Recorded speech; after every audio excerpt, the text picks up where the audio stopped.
In 1971, Dario Argento solidified himself as a giallo director, beginning with The Cat o' Nine Tails.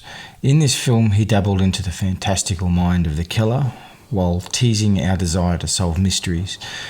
I am the Italian Horror Guy, and this is the Italian Horror Guy podcast. So, continuing with Dario Argento's early films, I think this is certainly a much lesser known Argento film. It's certainly not in that category of the most famous of his films, and as I suggested on the previous podcast, I think that even The Bird with the Crystal Plumage, while it certainly has its place in history, I think it's certainly been overshadowed by Deep Red and Suspiria since. But even within the context of these early films, The Bird with the Crystal Plumage probably overshadows the next two. It's interesting to note right off the bat that Argento himself is not a big fan of this film. I think he said a number of times it's the least favourite of his films. And I guess what I find really interesting about that is, to me, this film really actually, I think, achieves what it was setting out to achieve. The automatic criticism, I think, right off the bat is that it probably fails or doesn't necessarily reach a crescendo or a particularly not necessarily satisfying, but let's say like an elevating sort of crescendo at the end. But really watching this film and sort of immersing yourself in it, I think it's actually extremely skilled in terms of the constant sort of what would you say, tenseness of it. As I said, the level of tenseness in The Bird with the Crystal Plumage does really fluctuate quite a lot, whereas in this one it's quite constant. So the film starts off at night and has that theme music that's very, I don't know if you'd say, to be honest, it barely feels like anything coming along the lines of horror at all. Like it's very, it's not quite somber, it's not quite sad, but it's very ponderous. But the initial images of the film actually jump us straight in, right? There's no kind of like Argento does like to have these early sort of ambiguous scenes, right? But in this film, it's straight away. So it's night, and then we see Cookie and Laurie. So Cookie, the old blind man, played by Carl Malden, who I just think plays seriously. I think this is a great performance, honestly, from Carl Malden. I think it's fantastic. And his granddaughter, I think, Laurie, they're walking through the streets at night, and they pass a car, and Cookie hears a conversation happening, and it's quite suspicious. It sounds like there's something nefarious happening, and he asks Laurie to tie his shoes. I'm not sure if she actually does tie his shoes, but in order for her to look over, obviously because he's blind, and get the details of this person in the car. And what this does, this scene, is it really it begins this atmosphere in the film of things always being tense. There's not a lot of moments in this film where you think something incredibly bad is about to happen, but nonetheless, it's always sort of at you a little bit, this film. So the dark setting, the fact that one of our main characters here actually can't see, it feels like it's always going to be a difficult situation, right? And I think as well, this particular scene really brings us straight into this what I think is a really, really effective relationship. The relationships in this film are, I think, in many ways heartwarming. I think they achieve a lot within not a lot of time. Within this scene, this very first scene, I think we already feel a fairly strong bond between Cookie and Laurie, and even when Giordani comes into the film, he's obviously a very attractive, sort of charming guy, as James Franciscus, if that's his name, how you pronounce it.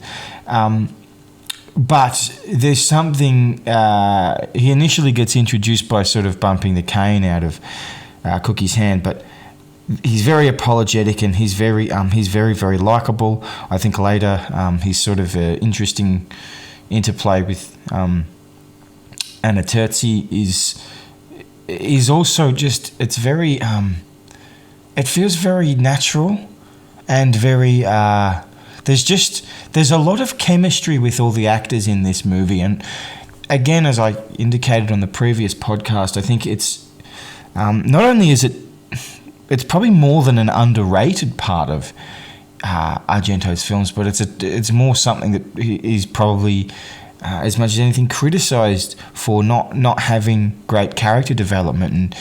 And in some ways, I think in this film, maybe all the characters sort of represent something very, very clear.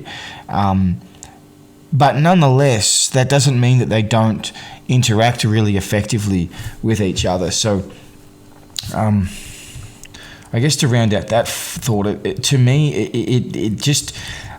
I suspect Argento is rather tough on himself about this film compared to probably what it should be. So,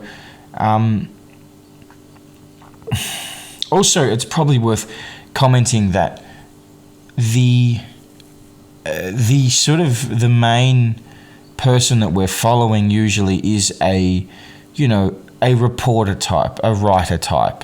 So we have that with Giordani as a reporter, but on top of that, to have an oldish blind man and a little girl, and all three of those are all in some ways playing the part of the investigator.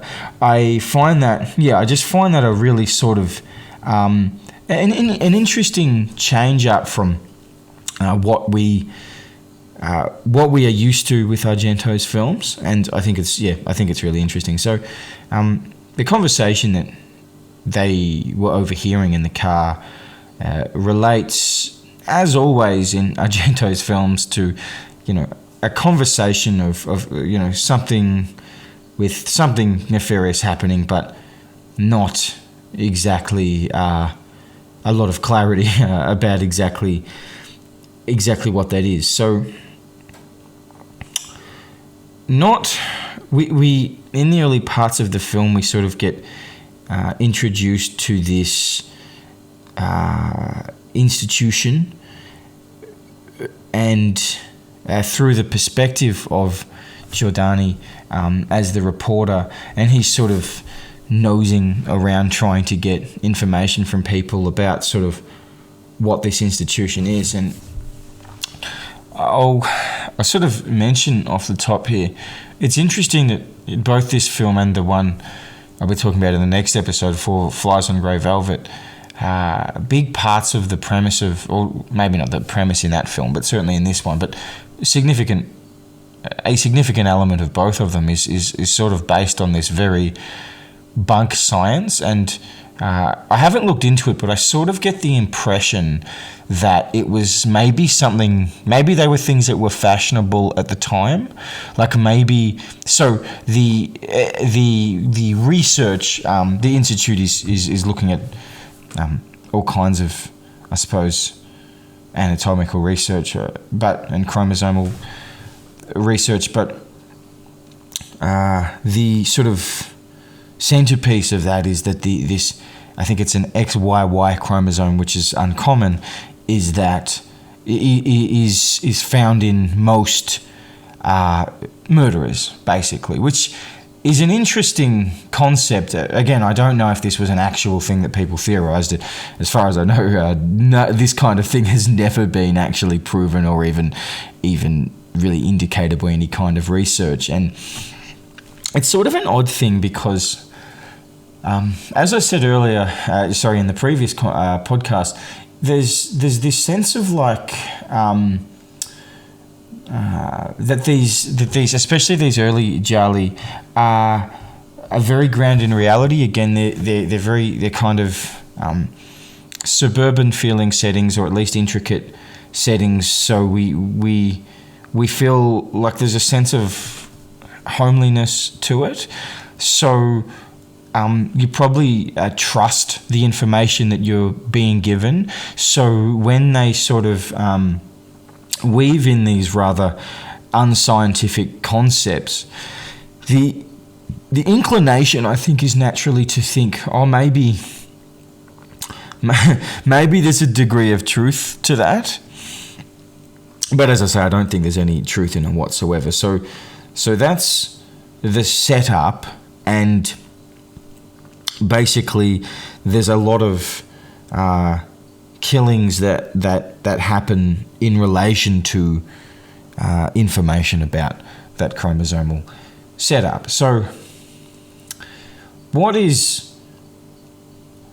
where I can probably see Argento's own criticism of this film is that I don't know if the actual premise or the actual specific whodunit aspect of this film is particularly interesting. I think, I don't know if people would agree, but the revelation of who the killer is isn't that satisfying, because it's pretty clear it's someone from within the institution. And as much as to one extent or another, a lot of people within the institution are sort of dodgy, the way this guy is presented is like he almost looks like a killer, right? When we first meet him. And the part of it that is interesting, obviously, is that within his research, he found that, he actually has the chromosome, which is sort of interesting-ish, but the problem is, in the explanation, they don't really dwell on that and be like, "Ooh, look at how interesting that is," because the truth is, I'm not sure Argento and the filmmakers really believed that was that interesting. So I'm not sure the exact reasons why Argento didn't like the film, but I suspect it's an execution-related thing, whereas I think the film is largely executed really well because, as I say, there's all that, the atmosphere is really wonderful, in my opinion, and the tenseness and all that kind of thing. But it's more the story itself that's a bit silly. But the process is really really interesting, I think. So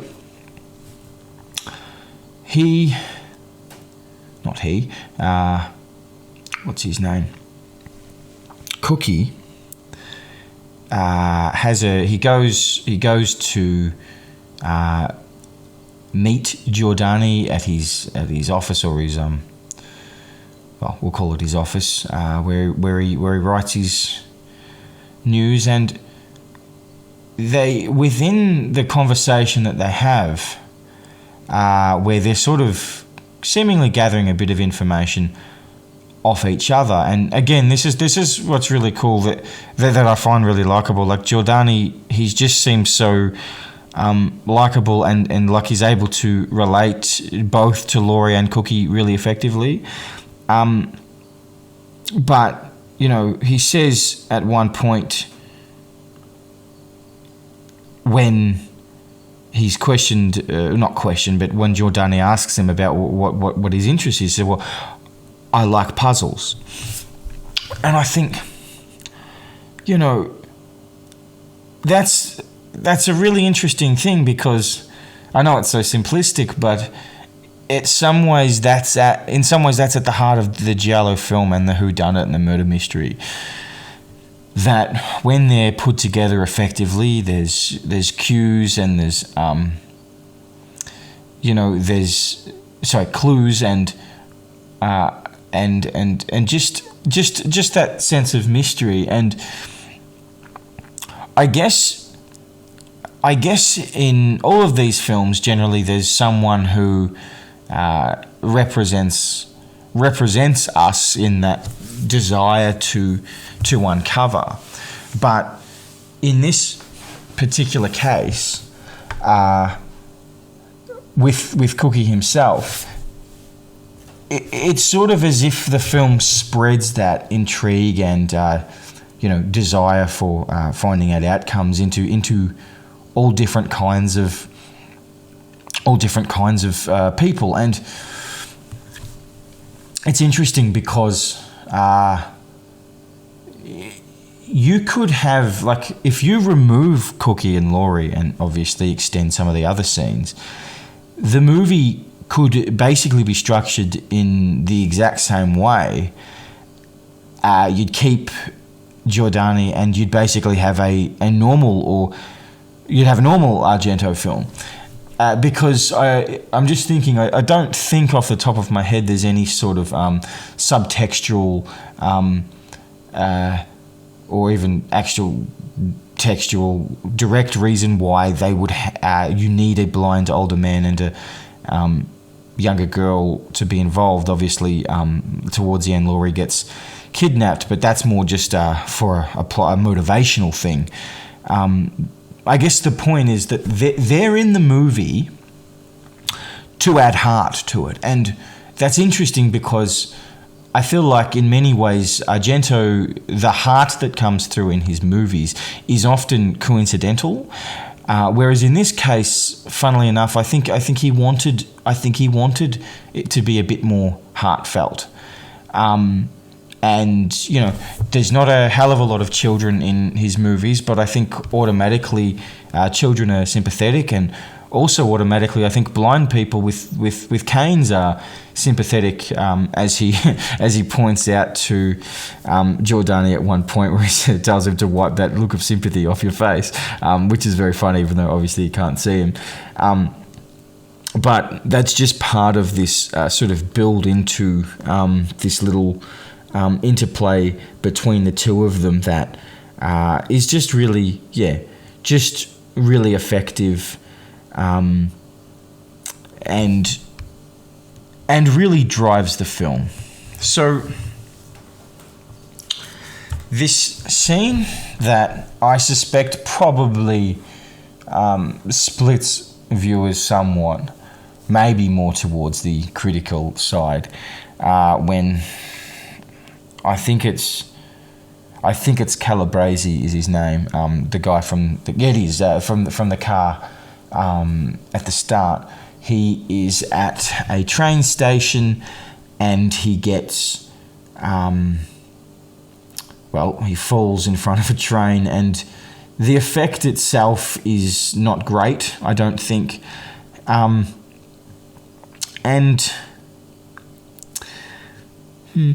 feel like I love the concept. I love the setting.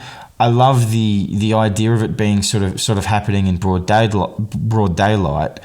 I guess the problem is with this scene on a practical level, and I'm not a massive fan of nitpicking things in this way, but when it comes to a film with clues and intricacies and stuff like that, I think you can afford to be a little bit more critical.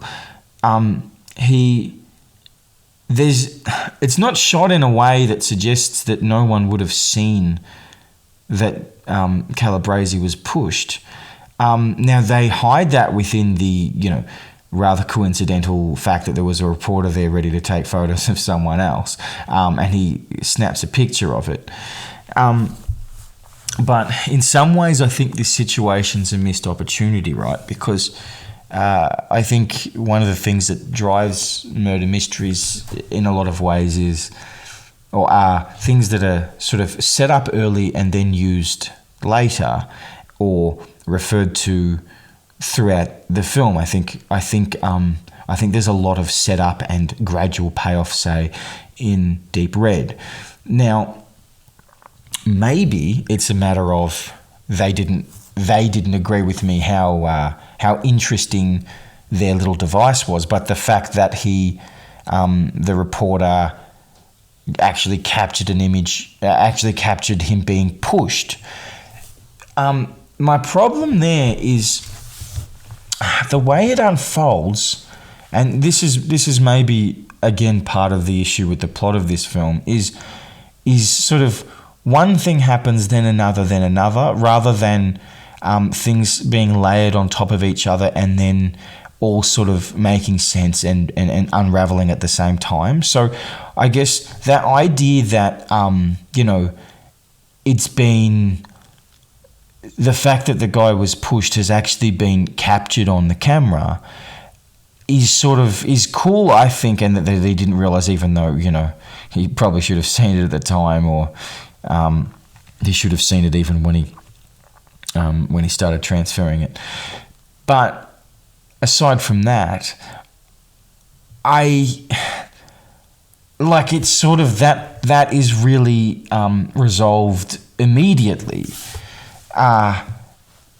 And I wonder if it would have been more effective, say, if they had used a similar idea but had found it later and, it had the actual image of him in it, or an image that, would have to be someone tied to the Institute or something like that, because I just think that's a really cool device that they don't draw out long enough, and they use it rather quickly. And then that guy gets offed pretty quickly in what I actually think is a really effective death in these early, especially compared to others. He gets strangled, and it's a sort of longer, torturous sort of a scene, and I think it's really well put together. So. Yeah, it is that sense of sort of one thing happening, then another thing happening, right? Without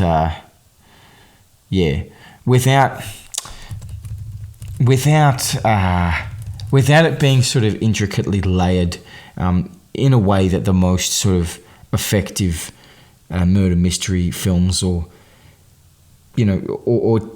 TV shows are. So. What is good is the way they, I guess the way they sort of balance out the responsibilities, like who gets to do the discovering and the investigating. So in a scene back at their house, Cookie and Laurie notices the image of the guy in the newspaper and that he's died. And she reads out part of the article to him. And I guess that's interesting, because it's like the more you sort of feel automatically, right, like the more Laurie and Cookie, but Laurie because she's a child, the more they get involved, the more obviously in danger they're going to be. Maybe I wouldn't say it's an oversight, but more something they probably just deliberately ignore. It doesn't feel as though it's the most realistic thing that Cookie, he might like solving puzzles, but he's very much putting Laurie at risk. And I know that he certainly is very upset at the end of the film when she gets kidnapped, but like, it shouldn't come as a shock to him that, this person who is offing people that are going to uncover the secret, it's not that he would actually kidnap her and that she'd be in danger. But nonetheless, I think on top of that as well, this is, of these three initial Animal Trilogy films, as I say, I like it, although it's probably not necessarily coming across that way. I'm just finding that I'm being more more critical of it now that I'm talking about it, but I do very much like it. The part of it that is weaker than the other two, though, I think is the motivation. My conception of Argento is not, like, when I think Argento, I don't immediately think, colour and gore and violence. As in, I don't exclusively think of that. I think of that, and I also think of this sort of troubling relationship or interrelationship between men and women, and this sort of troubling relationship with masculinity and femininity, and often maybe troubling depictions of homosexuality or even transgenderism. And this film just doesn't really have any of that.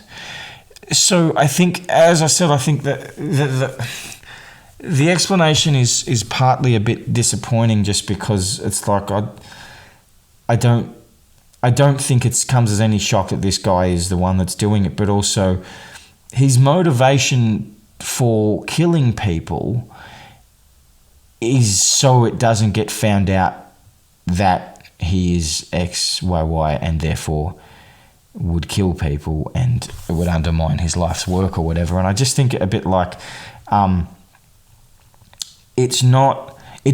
guess it's too much of a literal personality defect, whereas I feel like all of most of Argento's killers are like, they have personality defects because of something horrible that's happened. Whereas in this, it's like, let's explore this sort of bunk science idea of why you just would have a personality defect. So it just means that the motivation is a little bit lacking and a little bit underwhelming, I suppose, is probably the best way to put it. So nonetheless, as I say, I think the interplay is really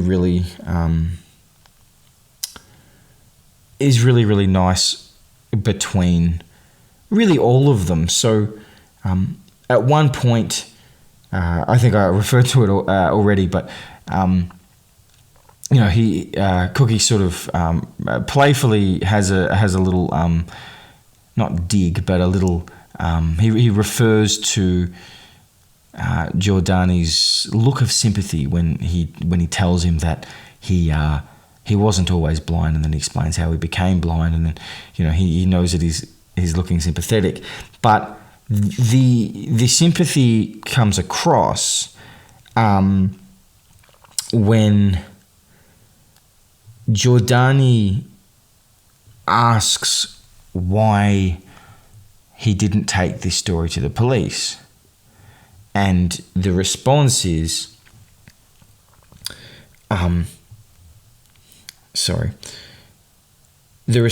that no one would listen to him, this blind old man and a child. But, doing it this way is how he prefers it, because, as he says, I like solving puzzles. And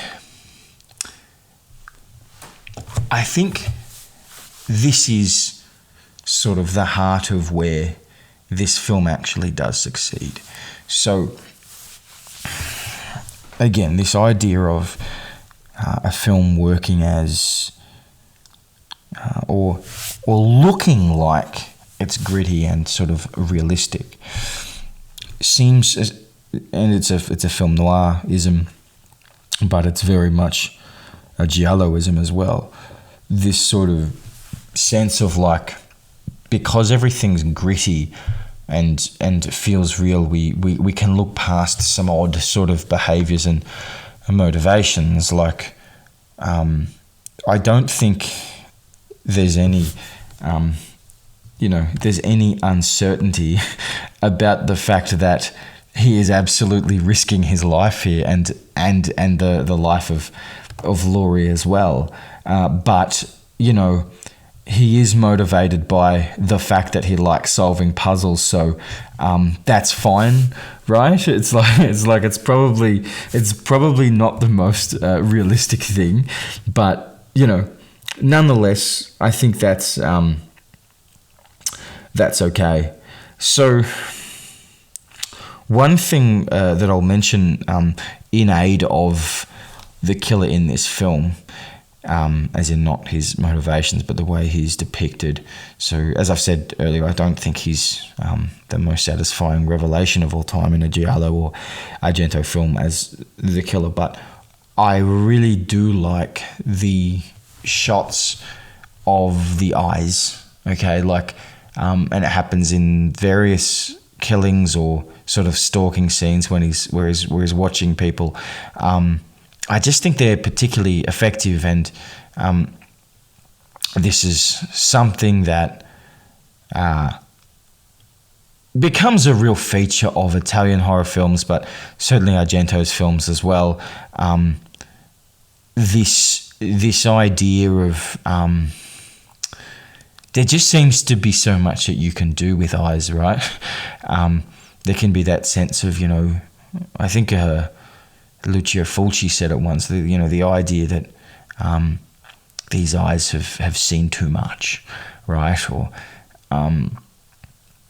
that you can do it in one sense with a victim, say, briefly just thinking about Zombie Flesh Eaters as the Fulci film with one of the most memorable eye-related or any related deaths in a horror movie ever, but Argento's use of killer's eyes in these films is just fantastic, and in this particular film I think it's some of the most effective, because really it's this sort of repeat thing where it'll be this shot of just like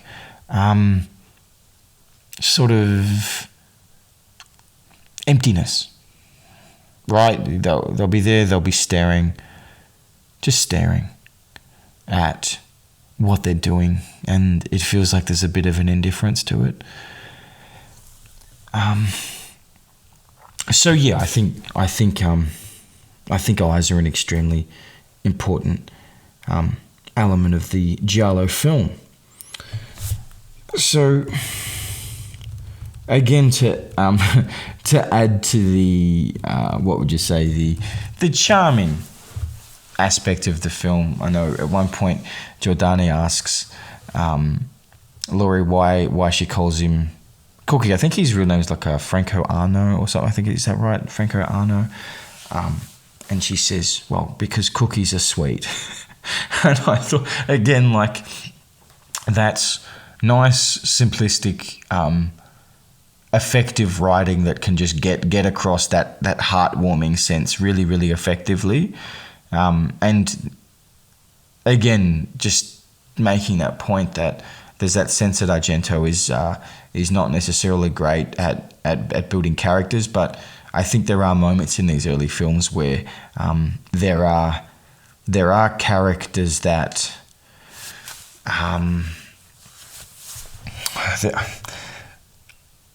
that are very, they're written in a way.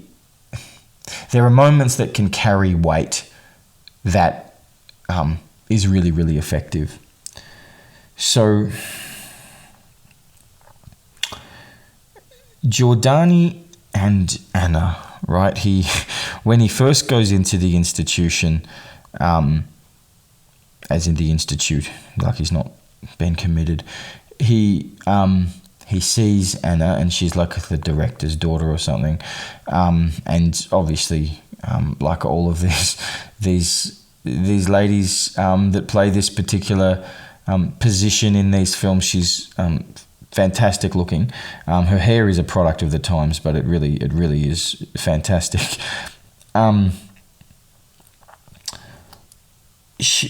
There's an obvious attraction to her from Giordani, and it's very interesting that one of the massive criticisms of Argento is this idea that his films not only depict misogyny, but are misogynistic. Now, broadly speaking, this is absolutely not something I agree with. And part of the reason for it, or one of the justifications I would use to defend that, is actually this particular relationship, because in a way, it's sort of a subplot aspect of the film, because it doesn't really go anywhere. And I don't think that's a matter of poor writing necessarily.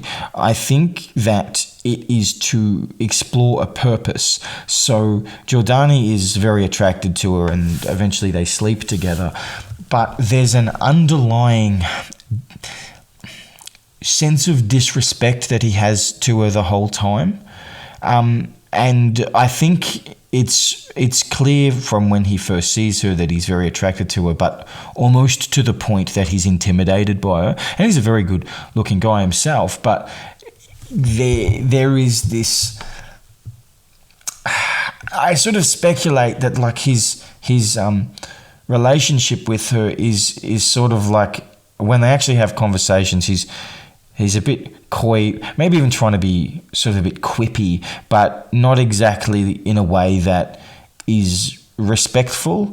And she, in some ways, is there as a red herring in the film. Or, here's another one who it could be. And towards the end, he very directly accuses her of being the killer. But I think she serves a slightly more important purpose than that. She is there, and this protagonist that we like treats her very poorly. And it's not just in aid of nothing, because he does get called out on it towards the end of the film, right? Like when he does have a go at her, it's very quickly established, like immediately, that he's wrong, and there's a strong degree of guilt there about it. And to me, it reflects like this just natural, difficult relationship between men and women that exists in Argento's film. And I think the idea that it's largely the men's fault. And again, I'm not here to psychoanalyze Dario Argento. I just make the point, as I did in the previous podcast, that a lot of the time I feel like he appears in the guise of his characters in his movies, just from time to time.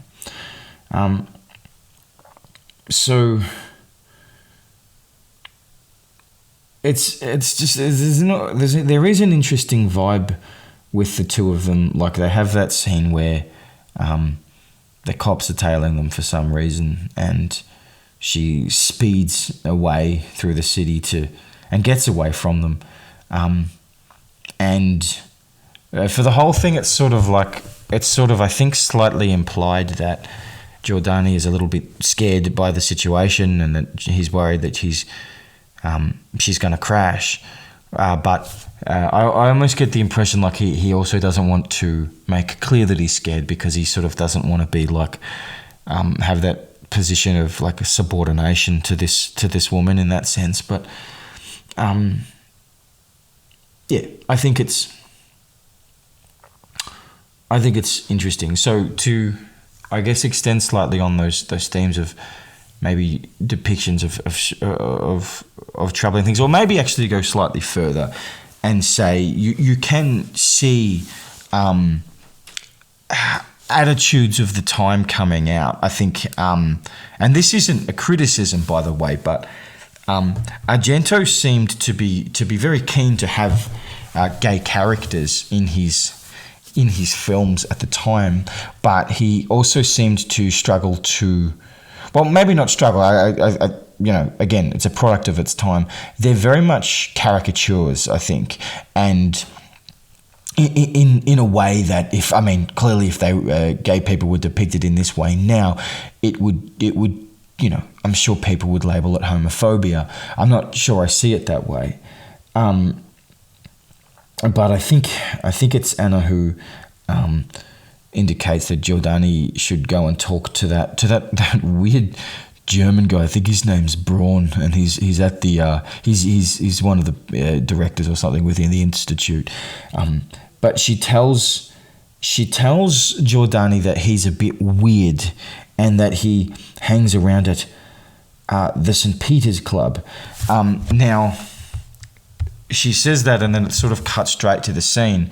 And the St. Peter's Club, when he goes, it's quite clear that he's like it's like this sort of fancy gay club, but the way it's worded as he's weird, it's obviously it's the homosexuality aspect of it that's weird, and that's the I guess that's the troubling depiction and product of its time aspect. And also just I guess the way that Giordani walks in and he's sort of looking around at everything that's going on, like you'd swear he was not aware that homosexuality even existed, but then he has the discussion with Braun, and Braun like tells him he has beautiful eyes and stuff. And I guess maybe here I will actually be slightly critical of this depiction, not so much from the caricature element of it, but more the clumsiness of it, because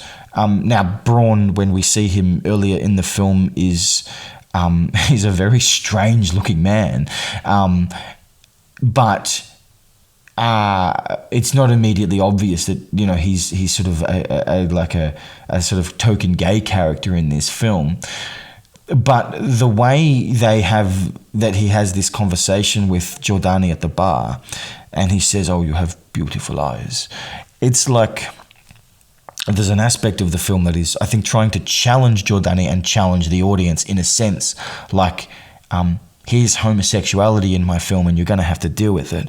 But I think the problem is it's a little bit too on the nose, because it's like Braun is doubling as a sort of a plot device in other parts. He's within the institute, sorry. But he's also a very sort of on the nose sleazebag gay person, and I think it just doesn't sort of overall add up. So it's a little bit of a clumsy depiction, but sort of thinking about it from that aspect of things, like we're talking, this is the early 1970s, and maybe in order to get representations of things that weren't particularly represented or were considered in very negative ways, that in order to move the industry to something better and something less like tokenistic, which, by the way, I still don't think we've achieved, that it's not such a bad thing to do it in such a blatant, if not clumsy way, that it's better to have it, right? It's better to have it. But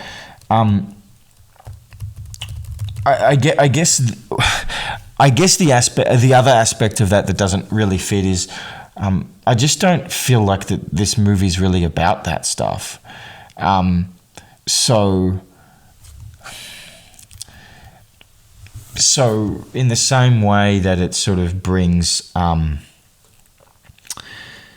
not in the same way, in a slightly different way actually to what I was just saying about Giordani and Anna, I think the thing is that Giordani he's a character that we know and we appreciate, and Anna sort of exists in the film really in relation to him. So I guess Argento can establish that sort of uncomfortable male-female relationship, but it can, even though it's not a plot necessarily that, well, it does sort of conclude, but it doesn't have an aspect of it being required to conclude the actual plot. So it is, again, it's got a red herring aspect and also a sort of tailing off aspect, but I think it can get away with it because Giordani is such an established character.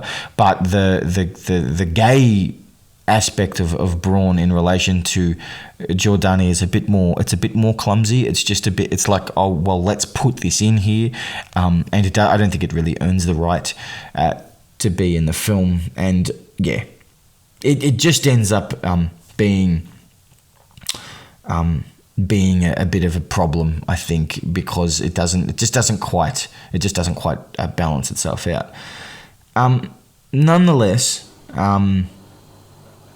it's still pretty decent to have a number of different sort of, these aspects in a film, certainly in the 1970s, the early 1970s. So I think the film, probably from a plot perspective, gets a bit more interesting as we start bringing other characters into it. So the main three are good in their relationships to each other, and the film is constantly tense. There's that constant sort of droning music in the background. There's a lot of these sort of shots that are almost, they look like they might be POV shots, but we're not sure. But also, it needs to give us some kills as well. So Calabrese's fiance discovers who killed her husband, and her fiance, and it's probably worth saying that this idea of, I've found the killer, but I can't tell you right now. I'll come and see you later. It's like, I know they don't know that they're in a film, but it's like, for goodness sake, just tell him, right? They've got really decent reason to. They've been motivated to kill you, especially now, and as tends to be the case in Argento's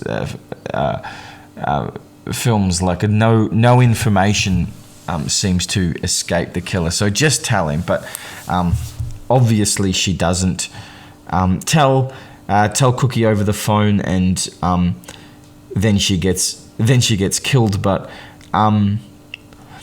in some ways, I think the film sort of earns this because the film's sort of justified in this scene because of the scene that it leads to with her body in the I don't know what you call it. It's like this big tomb. Well, I guess it's a tomb. Sorry, I guess it's a tomb. But it's quite a nice, spacious one. So I guess it holds a bit more weight when they go in there and they open it up that this is a character that we've known. But so they sort of earn it. But yeah, it is a little bit silly that she doesn't just reveal it. But I think it is all really set up so they can go get her amulet thing, if that's what you call it, with a note inside. And again, I would just on her killing, I would just emphasize once again that, and this isn't necessarily a big criticism, but that Argento didn't necessarily have amazing kills in his first few movies. I think a lot of it's about atmosphere and a lot of it's about suspense, and then it'll be something a little bit the actual payoff will be maybe a bit disappointing. But I think also in this particular, I think she also gets strangled. It's not clear. Like one of the real things, one of the real aspects about the giallo is often the actual murder method, whether it be how they do it or what they use. It's not clear to me why this strangulation thing is like the method, other than let's just not have something better or more interesting. So, but again, the suspense is always there, which is good. So,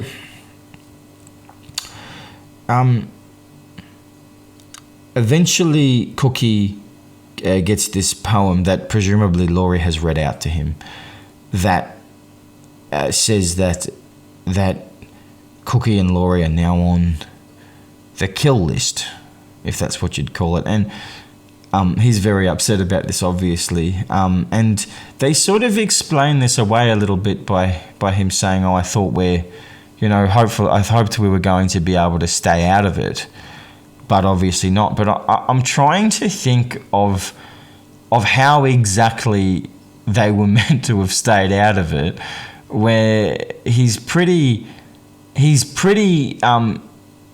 close to all the stuff that's happening, right? Like, it doesn't seem much of a secret that Cookie and Giordani and Loria are meeting up and stuff.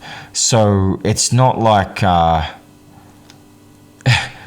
and Giordani is looking into all this stuff as a reporter, so it's not particularly clear why Cookie would have thought he was completely safe until this moment, but nonetheless. So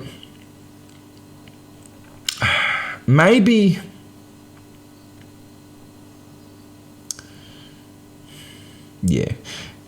that scene where the killer explains the XYY thing. From memory, I think the first time I watched this film, I thought, it's probably just this bloke. Like, because he looks just like the kind of person that if you were casting a film, you're like, yeah, he could absolutely be the killer. But also, not necessarily for the what would you say? Just for the sort of justification or explanation of everything. I guess it's like, because it's such a pretty lame-ish sort of idea that, like, unless the guy explaining it to us is linked to it, it wouldn't be particularly satisfying. So, like, it's like, okay, XYY, all right, what? Yeah, it's just a bit of nothing, I suppose. But yeah, so I do like some of the humour that's enmeshed into this film. One scene that I didn't actually mention earlier with Anna and Giordani was when they actually do the surrounding aspects of when they actually do have sex, but she comes over and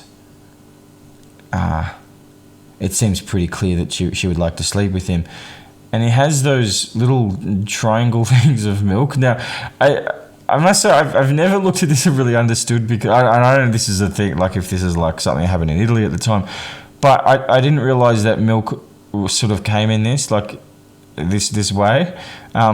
But I just sort of find it really humorous, the idea of sort of these little triangle cup things of milk and pouring them into a cup. But nonetheless, that's not the thing that's meant to be funny. It's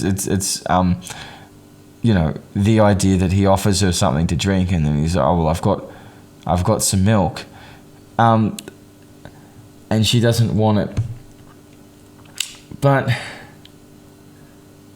so again, like, this is part of where his attitude towards her comes, like, oh, aren't you on the wrong side of the tracks, or whatever he says. Like, he's very aggressive to her, and it's like she's still interested, and she's just sort of taking his not quite abuse, but verbal barbs anyway, and then they sleep together, and then she has the milk. I sort of find that scene where he's getting the call from Cookie about them having tried to kill him, that the realization about the milk, I find that whole thing sort of pretty cool. But yeah, it's look no but I think to be honest, that's a really good scene. Then you get Gigi the loser. Now, Argento seemed to have these little quirky characters like So Long and the painter in The Bird with the Crystal Plumage, but they sort of appear as, I guess, sort of well, comic relief, obviously, but also as some kind of, like, I'd say, just general breaking up of the vibe of tenseness, I think. So GG the Losers in some kind of,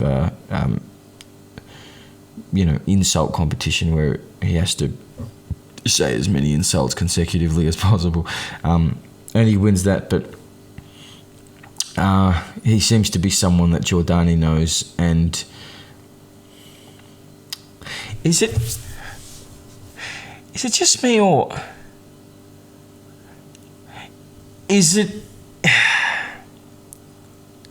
Now, GG the Loser's a little bit at odds with everything else that's happening in the film, but I can't tell if he is meant to be seen as someone that it's a bit of a surprise that Giordani knows. Because Giordani's this very, very good... I've said this 3 times now. Very, very good-looking guy.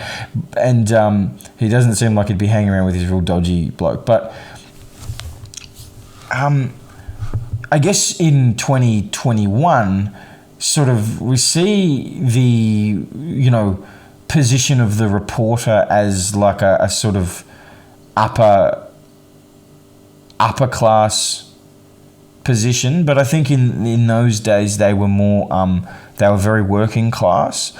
But because he's a reporter, and I have that in my mind, and because he's this very suave looking man, I sort of don't... It doesn't really make sense to me when he's sort of talking to Anna about her or straying onto the wrong side of the tracks and hanging around with this guy, because it feels to me like he is part of that more elite bracket, right? But yeah, so that's an interesting thing. I don't know if part of the humour of Gigi is that he wouldn't be hanging around with Giordani, but yeah, I'm not sure. That's just interesting. So there's that. I think that scene where they sneak into, I think it's Braun's house to, in fact it mightn't be Braun's house, someone's house, to get some details about something.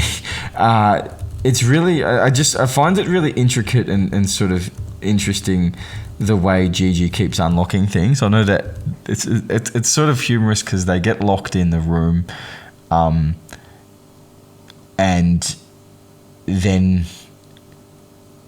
Gigi sort of is worried because they're not going to be able to get out, and he's like, "What? You can't even open a door," which is quite humorous because he's there obviously unlocking a whole bunch of intricate little locks. But nonetheless, that's a good enjoyable scene. So I think the centerpiece moment of this scene, of this movie, is the tomb scene. So Giordani is with Cookie having a nice...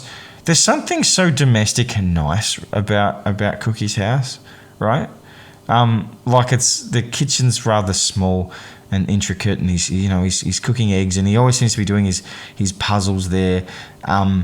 In this sort of confined, sort of safe feeling place. And I referred to that kind of thing in the previous podcast, but this film almost never makes this place feel unsafe. It's sort of interesting that there's no real threat to anyone's life while they're there. So Cookie's cooking up some eggs, and Giordani's comfortable enough to be eating cheese and say, "Oh, do you actually like this cheese?" And then suddenly Cookie has this thought about going to, I think, get the amulet from the tomb. So off they go. And I'll just mention, obviously, I brought up that scene just again to emphasise that sense that these guys have a really effective, sort of nice relationship, I suppose.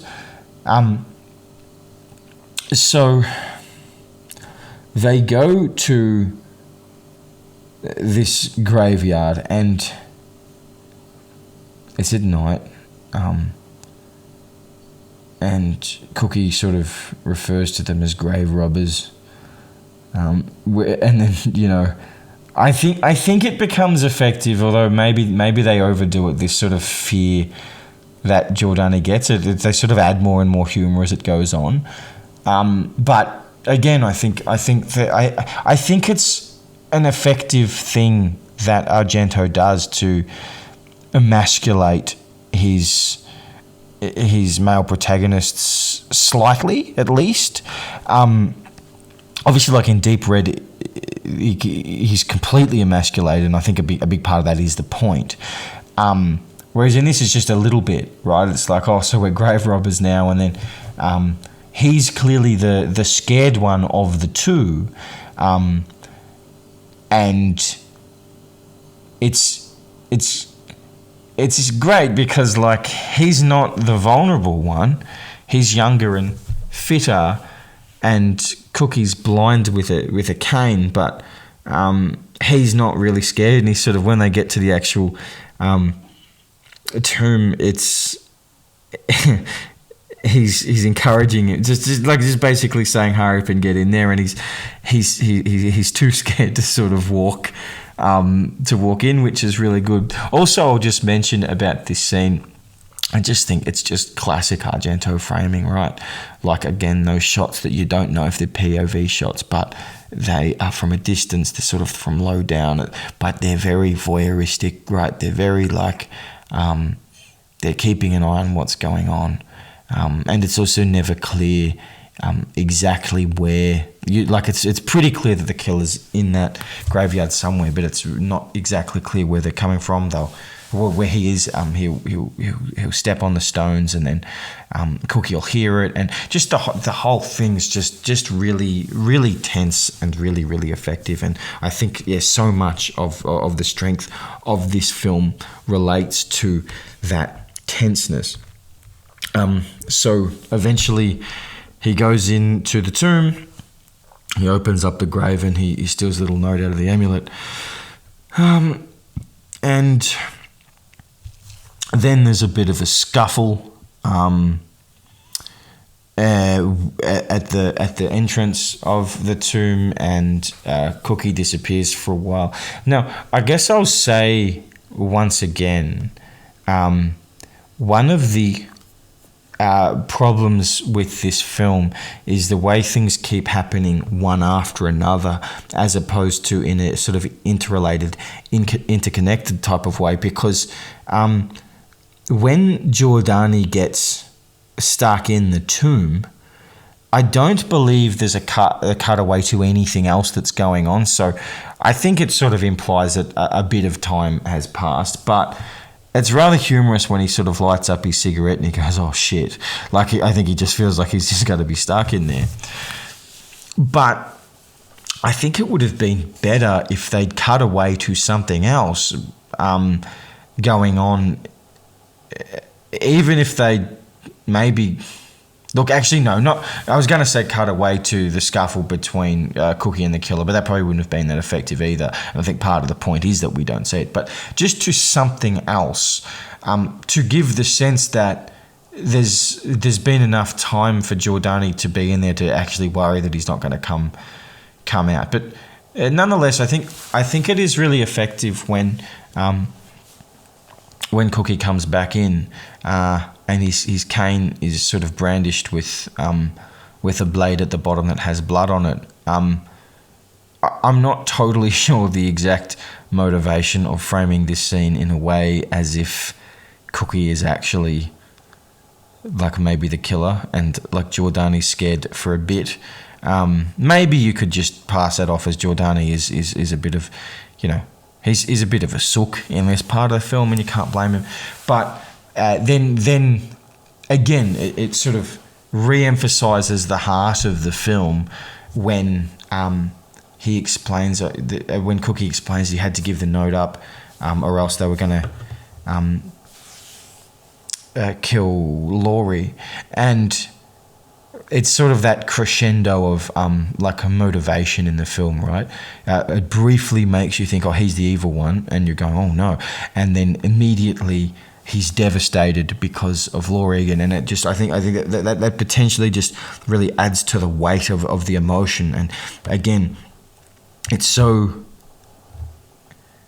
is such an underrated part of Argento's films. So look, I've probably made that point enough at this point.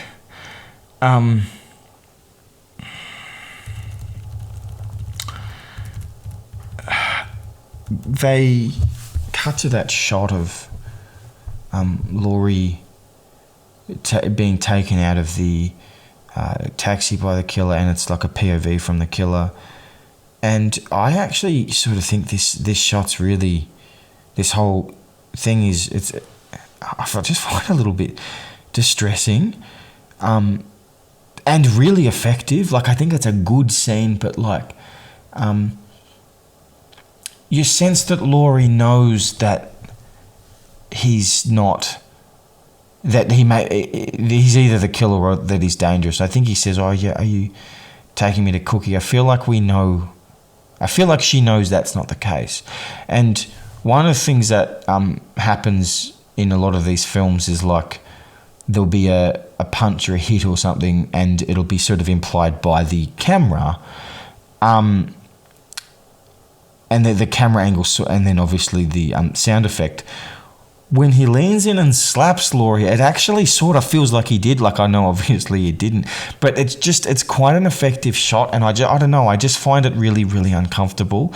And even though I guess it's probably extraordinarily predictable that at some point Laurie is going to be in danger in this film, you don't necessarily envisage that it will be without anyone else around, right? Like that she might be involved in something. But while this is happening, I should say, before they realize that she's been kidnapped, she already has been, I think. And that's a little disturbing, and yeah, it's just a very uncomfortable scene. I feel like that girl's quite a good actor or actress as well. And well, for a child, and yeah, I don't know. I guess I just find that rather upsetting, to be honest. But nonetheless, it's really effective.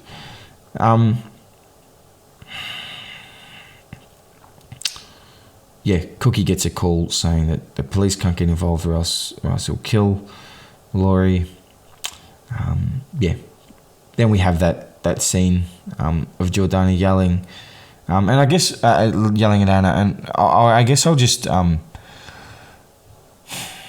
conclude that thought that I had from earlier about it being a little incomplete. I'm not going to go so far as to suggest that Argento put this scene in there as sort of like an almost like to be continued in future Argento films where males don't know how to treat females. But it's arguably like slightly clumsy in that it doesn't necessarily conclude in the way you actually want it to, because it's not clear exactly where their relationship was going up to that point, right? But it also doesn't necessarily feel like this is the end of it. It's just that it's the last of it that we're going to see in the film. And there are different aspects of Giordani. Like he seems like a good guy. He gets along with Cookie and Laurie really well, and he doesn't really know exactly how to treat this lady who he's very drawn to, but also he feels a bit inferior to. But yeah, I'll leave it there in the same way I think the film sort of leaves it there, right? Like it's not totally concluded, but it definitely fits into the Argento concept quite well. So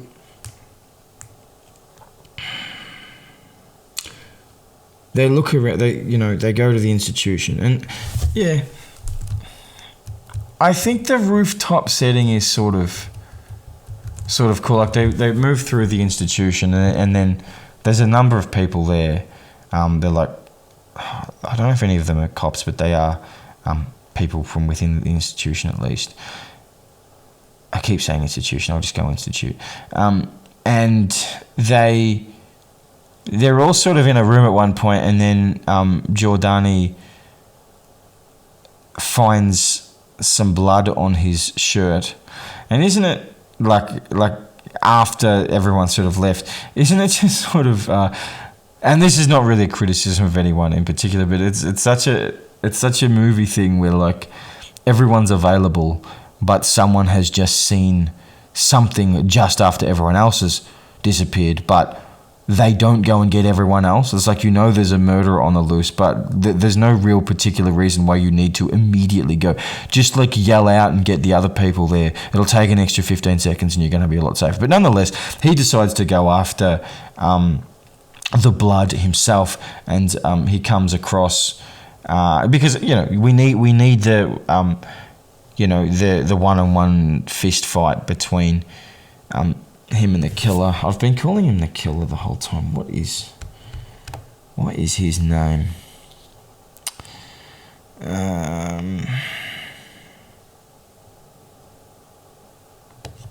I'm not sure. It's probably not that important. I'll just keep calling him the killer.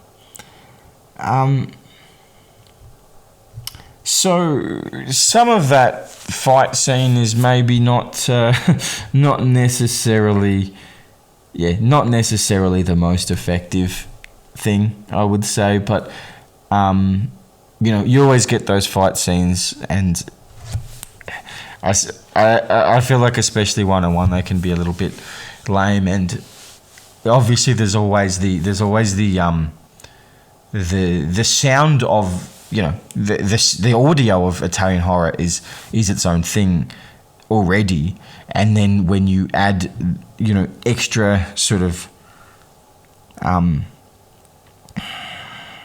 slightly poorly coordinated like fighting noises and whatnot, but nonetheless that's okay. I think it's sort of cool the way they the way they're all sort of running on the roof and the killer's rolling around trying to hide from them. I love the fact that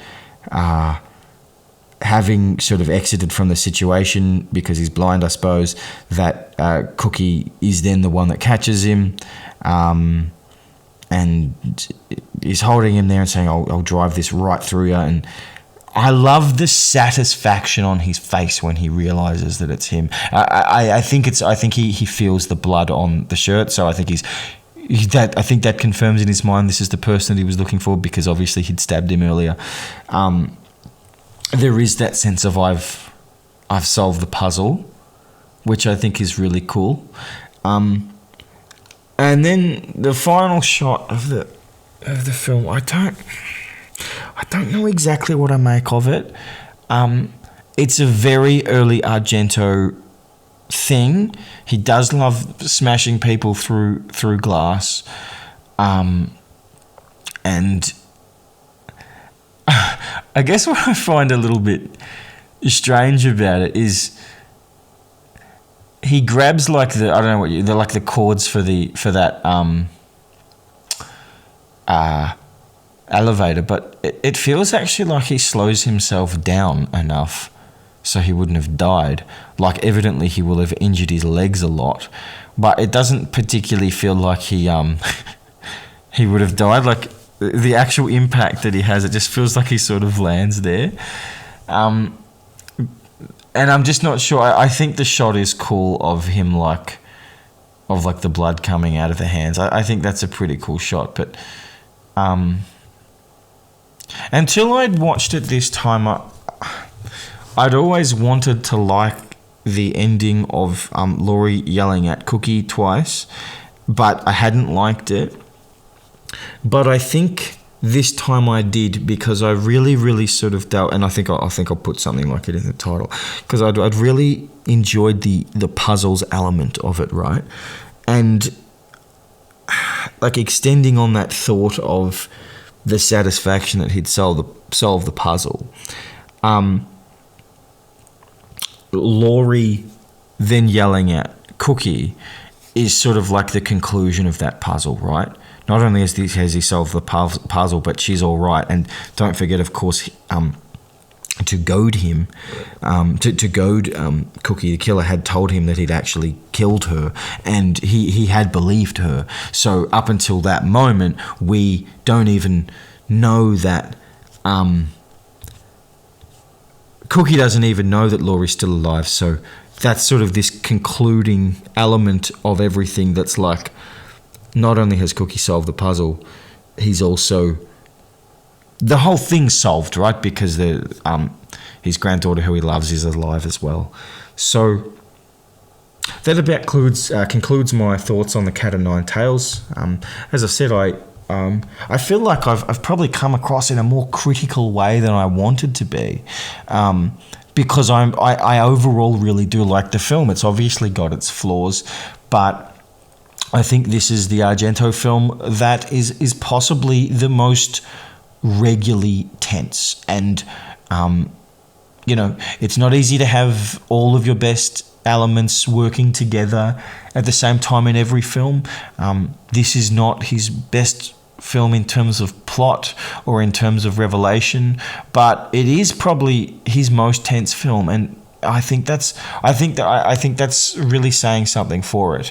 And I think it really goes to show that, as much as I definitely agree with the notion that this film and Four Flies on Grey Velvet are certainly the weaker of this original Animal trilogy, that I still think they're really excellent films generally, and there's just a real solid amount of quality, right, at all times in the 1970s Argento